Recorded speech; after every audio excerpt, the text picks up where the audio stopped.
حضرت نوح علیہ السلام کا اپنا نام عبد الغفار تھا اور عمر کے بارے میں ایک روایت ہے کہ 1050 برس تھی۔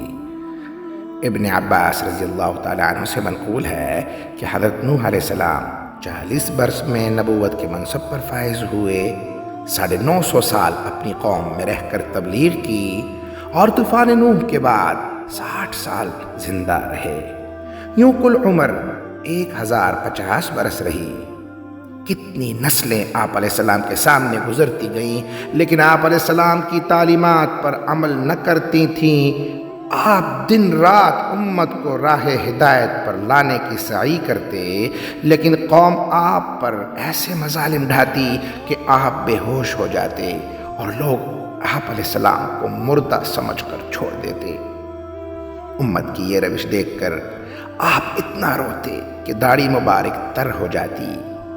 رونے کی کثرت سے آپ کا نام نوح پڑ گیا۔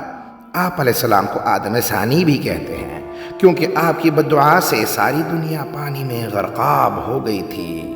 صرف 79 افراد بما جانوروں کے ایک جوڑے کی کشتی پر باقی رہے۔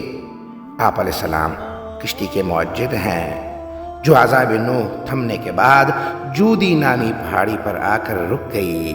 سبحان اللہ۔ اقول قولی واستغفر اللہ لی ولکم ولسائر المسلمین۔